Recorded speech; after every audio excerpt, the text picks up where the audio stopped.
안녕하세요. 여러분의 일상을 더 신나고 스마트하게 만들어주는 남성 라이프스타일 매거진 인볼든 코리아 에디터 스티브입니다. 이게 드디어 제 손에 들어왔습니다. 이 밸브에서 출시한 UMPC 휴대용 콘솔 스팀덱 주문한 지 1년 만에 받아서 제가 아마 2주쯤 지금 사용을 해봤는데요. 이게 예약 판매 당일에 주문하긴 했는데 이렇게 오래 걸릴 줄은 정말 꿈에도 몰랐습니다. 이게 전 세계적인 공급망 이슈도 있었지만 어쨌든 그만큼 인기가 폭발적인 제품이고요. 저희는 이 64기가 256기가 512기가 모델 중에 256기가 모델을 구매했고요. 가격은 $529입니다. 사실 제가 이런 종류 하드웨어나 스펙 관련해서 엄청 해박한 지식을 가지고 있는 것도 아니고 해서 이런 점들보다는 순수하게 제가 게임 좋아하는 사람 입장에서 일상생활에서 사용하면서 느낀 점들, 또 어떤 상황에서 요긴하게 쓰였는지를 중심으로 말씀을 한번 드려볼까 합니다. 솔직히 말씀드리면 기대했던 거에 비해서는 조금 실망스러운 부분이 많았어요. 자주 하시는 게임 장르나 게임 즐기시는 스타일에 따라 호불호가 있을 것 같은데요. 그렇다고 또 마냥 실망스럽지만은 않았습니다. 지금 당장은 아니더라도 만일 이 세대가 출시가 된다면 더 기대해 볼 만한 가능성도 충분히 보여주고 있었다고 보는데요. 어떤 점들에서 그런지 하나하나 살펴보도록 하겠습니다. 사실 게임 좋아하시는 분들은 다들 아시겠지만 혹시 모르실 분들을 위해서 일단 간단히 스팀덱이 뭔지 한번 소개시켜 드려 볼게요. 이게 전 세계 게이머들 사이에서 아마 지난 반년간은 가장 핫한 이슈 중 하나였을 건데요. 이 PC 게임 타이틀을 즐기시는 분들이 가장 많이 사용하시는 플랫폼, 바로 이제 스팀 게임을 이 휴대용 기기에서 즐길 수 있다는 것이 아마 가장 큰 매력으로 다가왔던 게 아닐까, 개인적으로는 그렇게 생각을 합니다. 사실 에픽 게임즈가 무료 게임도 많이 뿌리고 독점작도 출시하면서 공격적으로 이 경영을 하고 있는데 여전히 스팀덱에 대한 선호도는 압도적이라고 할 수 있을 것 같습니다. 그래서 스팀이라는 이름을 빼도 그냥 이 게임에 특화된 PC를 휴대용으로 만들어놨다고 해도 좋을 것 같다고 생각이 드는데요. 그리고 또 이 세컨 파티 독점 게임 위주인 닌텐도 스위치랑은 지향점 자체가 아주 다르죠. 그래서 개방성이 높은 플랫폼 게임을 이 휴대용 콘솔로 즐길 수 있다는 점도 이 장점으로 추가할 수 있겠네요. 이 스펙 같은 경우는 지금 이쪽에 보시는 표를 참고해 주시면 좋을 것 같은데, 이 웬만한 최신 AA 게임들을 중상업 정도로 돌리는데 큰 무리가 없는 성능입니다. 밸브가 예전에도 게임용 액세서리를 몇 차례 출시한 적이 있긴 한데 제가 알기로는 반응이 좋았던 적이 한 번도 없었어요.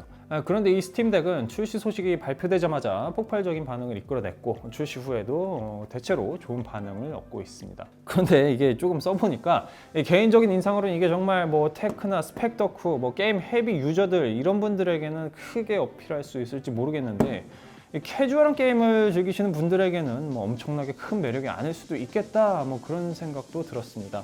자, 왜 그런지는 구성품과 디자인부터 빠르게 살펴보고 말씀드리도록 할게요. 일단 구성품은 이렇게 박스 안에 스팀덱 케이스, 본체, 45W 충전기가 전부입니다. 이 케이스는 정말 갖다 내팽겨치지 않는 이상 보호 역할을 충분히 할 것 같고, 충전기는 이렇게 220V는 아니고 110V라 국내에서 쓰시려면 어댑터를 구매하셔야 합니다.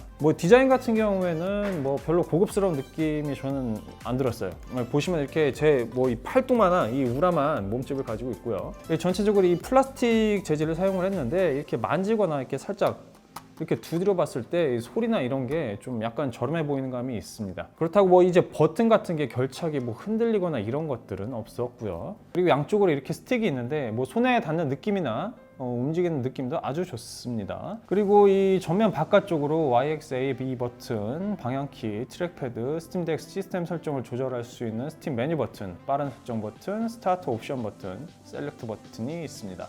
이 중에서 마우스 대용으로 사용할 수 있는 이 트랙패드, 이게 아주 거칠고 매트한 재질로 제작이 됐는데요. 만질 때 진동도 있고 또 손가락이 닿는 감촉이 아주 좋습니다. 그리고 위쪽으로 보시면 L1, L2, R1, R2 버튼이 있고 전원, 볼륨 조절 버튼, 3.5mm 오디오 단자, 공기 배출구가 이렇게 있습니다. 뒤쪽으로는 키가 4개나 더 있는데 사실 저는 별로 쓸 경우가 없었고 아마 대전격투 게임 같이 키가 많이 필요한 게임에서 사용하지 않을까 하네요. 커스터마이징도 참고로 가능합니다. 뒷면 한쪽으로는 공기 흡입구가 있네요. 마지막으로 기기 아래쪽에는 마이크로 SD 단자가 있어서 저장 용량을 더 많이 확보할 수 있도록 해놨습니다. 이게 본격적으로 이제 설명이 들어가는데 다른 부분보다 이 조작감을 가장 먼저 말씀드리고 싶어요. 저 개인적으로는 이 가장 마음에 안 드는 부분이었습니다. 이 조작감을 가장 먼저 말씀드리는 이유는 이게 어찌됐든 휴대용 콘솔이잖아요. 저는 이 개인적으로 스팀덱이 휴대용 콘솔인 만큼 언제 어디서나 뭐 쉽게 꺼내서 편안하게 손에 쥐고 쓸 수 있는 게 중요하다고 생각을 했습니다. 사실 나오기 전부터 이 양쪽 스틱 사이 이게 보시듯이 굉장히 멀죠. 또 크기도 굉장히 커가지고 걱정을 하긴 했는데요. 일단 쓰다 보니까 적응이 되긴 했어요. 좀 구체적으로 말씀을 드리면 이 쓰다 보면 적응이 되는 건 맞는데 제가 게임할 때 주로 이 엑스박스 패드를 쓰거든요. 그런데 이 스팀덱에 적응을 했다가 다시 PC로 게임하면서 엑박 패드를 쓰면 다시 스팀덱이 또 어색하게 느껴집니다. 이게 몇 번을 반복해도 똑같아요. 그러니까 절대적으로 편한 조작감은 아니라는 것이죠. 이 소울류 게임 같은 거 특히 할 때 이 PC로 할 때보다 스팀덱으로 할 때 유다이 양을 훨씬 더 많이 만났던 것 같습니다. 몇 가지 좀 예를 들어보면요. 여기 보시면 이 방향키가 엑스박스랑 다르게 뭐 좌측 스틱 왼편에 있잖아요. 이 키를 사용하려면 왼쪽 스틱을 짚고 있던 손가락을 더 왼쪽으로 옮겨야 되는데 이게 진짜 불편합니다. 이 제 신체 구조가 뭐 남달리 특이하지 않다는 전제 하에 대다수의 분들은 이 왼쪽 손가락은 이 엑스박스 패드처럼 아래쪽으로 옮기는 걸 더 자연스럽게 느끼실 거예요.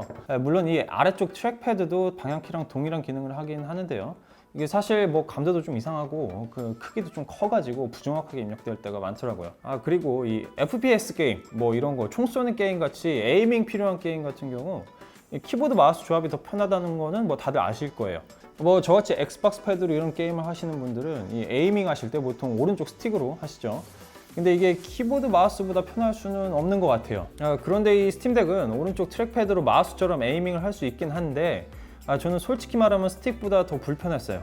감도를 막 이리저리 조정을 해봐도 이게 면적이 좋아서 그런지 손가락을 굉장히 좀 세밀하게 컨트롤해야 되는데 찰나의 순간으로 머가리에 뭐 총알이 박히냐 마냐 하는 그런 시급한 때 이런 컨트롤을 하는 건 이게 정말 이게 스트레스가 되리라고 밖에는 생각이 안 듭니다. 차라리 엑박 패드처럼 오른쪽 스틱으로 하는 게 그나마 편했고요. 여기 메뉴키나 뭐 펑션키도 위쪽에 있는데 마찬가지로 이 스틱 안쪽으로 있는 엑스박스 패드보다 불편하게 느껴졌고요. 이 스팀덱 전체적인 키배열을 보면은 이게 사실 뭐 절대적으로 나쁘다고 할 수는 없는 것 같아요. 그리고 이 작은 크기에 뭐 이 이상 어떻게 좋게 키배열을 하나 이런 생각도 들긴 하는데 뭐 저같이 패드 이미 익숙해지신 분들한테는 이게 최적의 조작감을 주기에는 무리가 있어 보입니다. 그리고 또 다른 측면에서 조작감을 살펴보면요, 이게 오래 들고 사용하기가 쉽지가 않아요.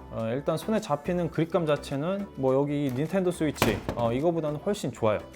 보시면 이 닌텐도 스위치는 손으로 잡는 이 뒤쪽이 이렇게 평평한 반면에 이 스팀덱 같은 경우에는 이 손에 잡히는 부분에 굴곡이 이렇게 있죠. 그래서 굉장히 좀 자연스러운 그립감을 선사해 주긴 하는데 이 스틱 감도도 닌텐도 스위치보다 훨씬 좋습니다. 그런데 좋은 건 딱 진짜 여기까지입니다. 일단 이 양손이 위치하는 거리가 멀다 보니까 팔에 부담이 많이 가더라고요. 이렇게 처음에는 의자에 앉아서 뭐 팔걸이에 팔을 걸고 하다가 금방 또 불편해져 가지고 또 책상에 기대서 하다가 이러다 보면 또 어깨랑 목이 아파가지고 방금 전 자세로 또 돌아가고 이렇게 수시로 자세를 바꿔야 하는 점이 좀 많이 불편했고요. 물론 이 닌텐도 스위치를 할 때도 뭐 비슷한 현상이 있긴 했어요. 그런데 빈도수로 따지자면은 자세를 바꾸는 경우가 더 많았던 것 같고요. 그리고 닌텐도 스위치 같은 경우에 이렇게 컨트롤 부위를 따로 빼서 사용할 수 있는데 스팀덱은 고정형이라 이런 것도 불가능하죠. 그리고 가끔 가다가 한 손으로 이걸 이렇게 잡아야 될 때가 있어요. 이렇게. 예를 들어서 양손으로 들고 있다가 다른 한 손으로 화면을 터치해야 한다든가 또 게임 로딩 시간에 금쪽 같은 시간을 쪼개서 전담을 빤다든가 뭐 이럴 때 말이죠. 이거 진짜 손목 운동도 굉장히 많이 되는데 669g이 사실 영유아 정도의 근력이 아닌 이상 못 들 정도는 아니죠. 그런데 이게 잡는 모양이 무게중심을 이제 손 안쪽으로 완전히 가져올 수 있지 않다 보니까 이게 부담이 결코 적지가 않아요. 그러니까 이런 점들은 계속해서 아쉬움으로 남게 되고요. 그 외에도 뭐 스크린으로 터치할 수 있는 건 좋은데 요새 스마트폰 터치감이 너무 좋아서 그런지 이 스팀덱 터치감 같은 경우 굉장히 어설프게 느껴진 것도 아쉬운 점이라고 할 수 있겠습니다. 그리고 이 조작감 말고 또 한 가지 아쉬웠던 부분이 바로 또 배터리인데요. 이 배터리 수명이 이게 진짜 너무 짧아요. 최신 고사양 게임들 같은 경우에는 최대 뭐 1시간 반? 그리고 뛰어난 그래픽을 요구하지 않는 게임이나 캐주얼한 고전 게임 같은 경우에는 2시간 뭐 2시간 살짝 넘게 이렇게 플레이할 수밖에 없는데 물론 이게 충전 속도가 빠른 편이긴 하지만 집 밖에서 장시간 플레이하기는 아무래도 어려워 보입니다. 그런데 사실 이게 또 한편으로는 이게 뭐 밖에서 우리가 이거를 뭐 그렇게까지 오래 게임을 할 일이 있긴 하나? 뭐 그런 생각이 좀 들긴 해요. 그래서 쓰다 보니까 뭐 이걸 집 밖에서 주구장창 쓰기보다는 몇 가지 좀 경우에 특히 요긴하게 쓸 수 있을 것 같다고 느꼈는데, 뭐 예를 들어서 제가 본가까지 고속버스 타고 1시간 반 정도 걸리거든요. 매번 핸드폰만 보고 가다 보면 좀 지루할 때가 분명히 있어요. 그런데 이 스팀덱으로 게임을 하면서 한번 가보긴 했어요. 그러니까 시간이 진짜 금방 가긴 하더라고요. 그리고 또 이거는 아마 많은 분들이 공감을 하실 건데, 명절에 시골 친척댁으로 가시는 분들은 아실 거예요. 이게 진짜 시골 댁에 가면은 진짜 컴퓨터도 없고 이거 뭐 시간과 정신의 방에 있는 것 같잖아요. 그럴 때는 뭐 정말 시간 때우기 유용할 것 같습니다. 그리고 여기 포장 박스 보시면요, 여기 클로즈업 한 번만 해주실래요? 이거 보면은 할머니 댁에서라고 얘들이 친절하게 적어놨어요. 할머니 댁에서 가서 시간 때울 때 하라는 거죠. 그래서 제조사에서 시키는 대로 하시면 될 것 같고요. 근데 이거 대관람차에서 이거 뭐야? 대관람차 가면 여자친구랑 그 외에도 집에서 뭐 또 소파나 침대에서 완전 막 쓰레기처럼 푹 파묻혀가지고 컴퓨터 켜기도 귀찮을 때 있잖아요. 그럴 때 그냥 이렇게 편안하게 누워가지고 해도 좋을 것 같고, 또 이게 집에서는 충전할 수 있다 보니까 아무래도 게임하면서 배터리 걱정을 안 해도 되겠죠. 그러니까 이게 사실 이게 말이 휴대용 콘솔이지 이게 스마트폰처럼 간편하게 막 주머니에 막 넣고 다니고 뭐 필요할 때 끄집어내서 쓰고 뭐 그런 목적보다는 뭐 집에 있는 소파나 침대에서 뭐 또 차 타고 이동할 때 뭐 아니면 그 외 뭐 컴퓨터를 아예 할 수 없는 환경, 뭐 그런 빈자리를 채워줄 목적이라고 생각하고 쓰시면은 매력이 확실히 있다고 생각할 수 있을 것 같습니다. 이 패키징 보시면요, 여기 이게 영문으로 써 있죠. Your games are going places 이렇게 써 있는데, 이 문구가 바로 제가 볼 때는 스팀덱을 명확히 표현해 주는 문구인 것 같습니다. 당신의 게임이 사방팔방으로 뭐 정도로 번역이 되잖아요. 이게 바로 스팀덱의 핵심 포인트 아닐까 합니다. 이제 게임 구동 성능이랑 그래픽으로 넘어가서 얘기를 한번 해보면요, 저는 뭐 게임 해상도나 프레임 이런 거에 사실 엄청 민감하지는 않고 적당한 선에서 타협만 하면 되는 편인데, 어쨌든 좀 부끄럽긴 한데 제가 쓰는 컴퓨터 사양이 되게 구닥다리예요. 이게 정확히 기억이 나는지 모르겠는데 아마 CPU가 인텔 코어 i7 2600일 거고, 램이 16기가, 그리고 그래픽카드가 지포스 RTX 1060 6기가짜리 그걸 건데, 그걸로 아직도 꿋꿋이 버티고 있는 만큼 뭐 그래픽을 비롯한 여타 성능을 거의 뭐 이제 최소치까지 타협하면서 하고 있는데, 사실 뭐 큰 불만은 없어요. 제가 뭐 여러 가지 이유가 있겠지만 일부러 이렇게 업그레이드 안 하고 제가 똥컴을 쓰는 이유는 사장님 월급 좀 올려 비교가 좀 부적절할 수는 있지만, 최신 뭐 AAA 게임들 예컨대 엘든링이나 뭐 파이널 판타지 7 리메이크 이런 것들을 제 컴퓨터에서 돌렸을 때는 중업으로만 해도 뭐 스터터링이 발생을 하는데, 스팀덱에서는 최고 사양은 아니더라도 중상업으로까지는 무리 없이 게임을 즐길 수가 있었고요. 뭐 아무래도 게임에 따라 달라질 수는 있겠지만 1280, 800 해상도에서는 60프레임까지 뽑기는 사실 어렵고요. 뭐 잘하면 40에서 50프레임 정도까지는 방어가 가능했습니다. 사실 저에게 충분히 만족스러운 성능이고, 또 고사양 PC를 쓰시는 분들이라도 휴대용 콘솔에서 이 정도 퍼포먼스면은 뭐 수긍을 어느 정도 하시지 않을까 싶어요. 그리고 여기 보시면 이 구동할 수 있는 게임들 목록이 뜨는데, 스팀덱 완벽 호환이 되는 게임과 플레이 가능한 게임, 그리고 지원 안 하는 게임들이 친절하게 표시가 돼 있어요. 완벽 호환 게임들은 당연히 말 그대로 스팀덱과 물화일체가 돼서 UI나 뭐 그래픽 등 모든 기능들이 완벽하게 갖춰져 있고요. 플레이 가능 게임들도 텍스트를 뭐 읽기 어렵다, 가상 키보드가 필요하다, 수동 종료해야 등등 경고 문구가 뜨긴 하는데, 뭐 사실 즐기는 데는 뭐 크게 뭐 불편함을 느끼지는 못했었습니다. 그래서 이렇게 기술적으로만 따지면 제가 큰 불만은 없어요. 뭐 불만이 아예 없다고 해도 좋을 것 같고, 근데 다만 이건 지극히 주관적인 감상인데, 제가 과연 스팀덱을 이제 얼마나 오래 갖고 놀 수 있을까, 이런 의문은 좀 들었습니다. 이게 그 이유가 첫째로 제가 아까 3인칭 액션 RPG 좋아한다고 했잖아요. 그런데 이게 아무래도 휴대용 기기다 보니까 화면에서 오는 답답함이 없지가 않습니다. 이게 RPG 하면 또 스토리가 되게 중요하잖아요. 그래서 이게 대사 같은 거 읽는 거 되게 중요하게 저는 여기는데, 이게 화면이 사실 한계가 있다 보니까 제가 모든 대사를 집중해서 읽는 데는 아무래도 좀 피로감이 있었습니다. 또 액션성이 강조된 게임들 같은 경우 이 화려한 연출, 이게 굉장히 중요하잖아요. 근데 아무래도 이 큰 스크린에서 느낄 수 있던 그런 박진감 같은 게 스팀덱에서는 덜 할 수밖에 없던 것 같습니다.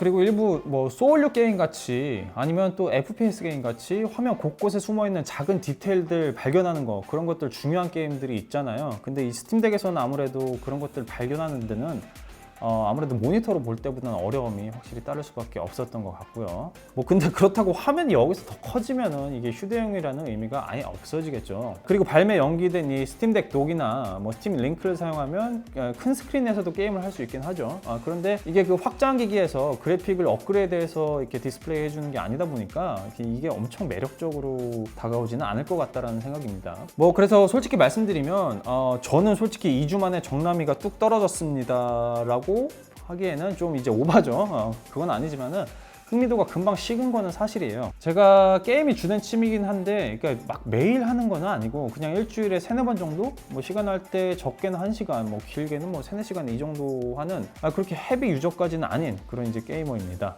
그리고 또 이게 집에 있으면은 집에서 게이밍체에 막 이렇게 건방지게 기대 앉아가지고 큰 화면 보면서 이렇게 막 되게 여유롭게 게임하는 그런 맛이 또 있잖아요.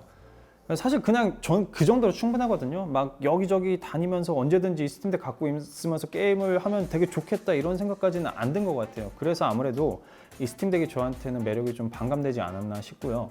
그래서 이 스팀덱은 정말로 말 그대로 PC를 사용할 수 없는데 뭐 게임을 못하면 진짜 현기증이 나가지고 실려갈 것 같은 뭐 그런 분들, 그런 헤비 유저들을 위한 보조용 게임기 정도로만 생각을 하시는 게 어떨까 싶습니다. 자, 이제 나머지 부분들을 빨리빨리 살펴보면요, 이 소음 문제 말씀드리지 않을 수가 없어요. 소음 진짜 엄청 심합니다.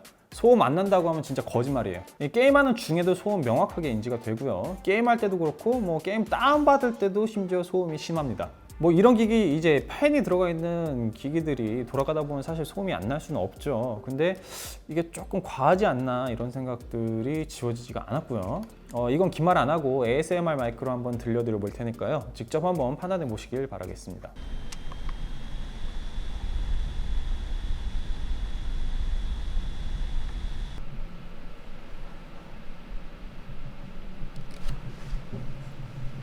그리고 또 이게 소음도 소음인데 발열도 엄청 심해요. 심한데 이게 사실 뭐 엄청 크게 거슬리진 않아요. 왜냐? 일단은 이 빨리 달아오르고 또 빨리 식어요. 그리고 전반적인 구조와 뭐 쿨링 성능 뭐 그런 거에 확실히 신경을 많이 쓴 것 같고요. 그리고 크게 문제가 안 될 것 같은 게, 여기 보시면 이 가운데 부분, 이쪽 부분만 이제 발열이 심하고 나머지 이렇게 손으로 잡는 부분 있죠? 이런 데서는 뭐 전혀 열이 느껴지지 않았어요. 발열되는 부위에 손이 이렇게 닿을 일은 저희 거의 없었던 것 같습니다. 그래서 발열 같은 경우에는 크게 걱정을 하지 않으셔도 될 것 같네요. 뭐 내용이 많은데 마지막으로, 진짜 마지막으로 시스템과 UI를 한번 살펴보면요, UI는 굉장히 직관적으로 잘 다듬어 놨습니다. 데스크탑이나 모바일 스팀 앱보다 훨씬 알아보기 쉽고 또 빠른 접근이 가능하다고 느껴졌고요. 이 스팀덱 기기 성능 조절 관련한 UI들도 필요한 요소들만 잘 간추려서 제공을 하고 있습니다. 또 블루투스 연결이 굉장히 매끄러워요. 무선 마우스, 뭐 또 키보드 연결 같은 것도 굉장히 잘 되고요. 그러니까 유선 이어폰이나 헤드폰이 없으실 경우에는 블루투스, 무선 이어폰, 그리고 또 헤드폰 연결도 굉장히 잘 됩니다. 또 이 마이크로 SD 카드 인식도 빠릿빠릿하게 굉장히 잘 해주고요. 그리고 빠른 설정 메뉴에 가시면 이렇게 성능 오버레이 설정, 프레임 속도 제한, 주사율 설정 등 뭐 세부적인 기능들을 손쉽게 컨트롤할 수 있고요. 기타 동작 관련 퀵 메뉴들도 조작이 가능합니다. 그리고 이게 게임만 할 수 있는 게 또 아니에요. 이렇게 보시듯이 데스크탑 모드로 전환해서 인터넷 검색이나 리눅스에서 쓸 수 있는 많은 기능들을 사용할 수 있고요. 그리고 사실 이건 뭐 제가 솔직히 말씀드리면 겁이 나서 이 기기 망가질까봐 못 해보긴 했는데, 이 스팀 OS를 삭제하고 윈도우를 깔 수도 있다고 하더라고요. 그리고 뭐 심지어는 뭐 에픽 게임즈 런처를 설치해서 에픽 라이브러리에 있는 게임까지 할 수 있다고도 합니다. 뭐 이런 점들은 정말 UMPC 중에서도 뭐 상당히 거의 뭐 탑급으로 칭찬할 만한 부분 아닐까 싶어요. 그런데 이 스팀 OS가 아직은 좀 불안정한 느낌이 확실히 있어요. 일단 네트워크 환경에 따라 조금씩 다르긴 한데 이렇게 화면이 버벅거리거나 뭐 보여줘야 할 걸 안 보여주고 휙휙 이렇게 지나갈 때도 잦고요. 그리고 게임을 키거나 종료할 때 시스템이 뭐 장시간 멈춰 있는 경우도 꽤 있었습니다. 그리고 제가 이거는 몇 번을 겪었는데, 인게임 사양을 좀 높게 맞추고 하다 보니까 이게 갑자기 완전히 시스템이 먹통이 돼가지고 벽돌된 거 아닌가 되게 식겁을 했었는데, 이럴 경우에 강제 재부팅을 하니까 뭐 다시 되긴 하더라고요. 그래서 이런 점들이 사실 굉장히 좀 아쉬운 부분으로 남아 있고요. 근데 뭐 계속 스팀 OS 업데이트를 하다 보면 개선될 수 있는 여지가 있지 않을까 합니다. 자, 그래서 오늘 두서없이 이것저것 말씀드린 내용을 좀 정리를 한번 해보자면, 저는 정말 게임에 투자하는 시간이 굉장히 많고 새로운 테크 제품을 꼭 써봐야 하는 분들 아니시면 뭐 굳이 무리해서 이거 구매 안 하셔도 될 것 같아요. 어쨌든 스팀덱을 제가 가지고 있는 입장에서 이런 말씀을 드리면은 당연히 기만적으로 느끼실 분들도 계실 거예요. 그런데 앞서 말씀드렸듯이 이 좋지 못한 조작감, 또 뭐 결국 답답할 수밖에 없는 디스플레이, 적은 배터리 용량, 뭐 심각한 소음 이런 것들을 고려를 해봤을 때 이걸 오랫동안 꾸준히 만족감 있게 사용하기는 어렵다고 저는 생각을 했습니다. 기존 PC 게임에 익숙해지신 분들이라면 결국 이 PC와 스팀덱이 각각 주는 편리함의 차이를 그냥 여실히 느끼실 거라고 저는 생각을 해요. 특히 저처럼 새로 나온 게임들 꼭 해보고 뭐 좋아는 하지만 그렇다고 또 뭐 언제 어디서나 게임 생각을 할 정도로 깊이 빠져있지 않으신 분들이라면 더더욱 그럴 거라고 생각을 하고요. 또 이 가격도 이 정도 성능의 콘솔임을 감안을 하면 저렴하다고 할 수는 있죠. 그런데 또 절대적인 액수만 놓고 보면 또 적지 않은 금액이잖아요. 그리고 사전 예약 못 하신 분들이 이거 사시려면은 뭐 이베이 같은 데서 구매를 하셔야 되는데, 제가 알기로는 아마 프리미엄 붙어서 원래 가격보다 한 1.5에서 2.5배는 더 내야 하는 걸로 알고 있어요. 근데 이건 정말 아닌 것 같아요. 뭐 그렇게까지 주고 사야 하나 싶습니다. 그럼에도 불구하고 뭐 이런 점들은 분명히 기대를 해볼 수 있을 것 같아요. 요새 보니까 이게 스팀덱 2세대가 출시된다는 소문도 벌써 떠돌더라고요. 지금 이제 전반적으로는 여론이 좋고 그런 것들을 생각을 하면 스팀에서 분명히 차세대 버전을 내긴 하겠죠? 그러면 제가 느꼈던 단점들이 대부분 개선돼서 나올 거라고 봅니다. 사실 제가 불편한 점을 위주로 말씀드려서 그렇지 이게 처음 나온 스팀 전용 콘솔임을 감안을 하면 놀라운 점들도 충분히 많아요. 그래서 만일 스팀덱 차세대 버전이 나온다면 뭐 그 어떤 휴대용 게임 콘솔도 범접하지 못할 엄청난 기기가 되지 않을까 합니다. 그래서 이제 말이 길어졌는데 결론을 내리면은 부족한 점이 있더라도 뭐 이거 반드시 나는 꼭 경험해 봐야겠다, 뭐 이런 분들 같은 경우에 당연히 사셔야죠. 어떡하겠어요. 그런데 그렇게까지 급하신 분들이 아니라면은 2세대를 기다려보는 게 좀 더 현명한 선택이 되지 않을까 생각을 합니다. 자, 이렇게 스팀덱 오늘 한번 이렇게 살펴봤습니다. 저희 인볼든 에디터들 이게 스팀덱 어떻게 평가했는지 한번 살펴보고 마무리할게요.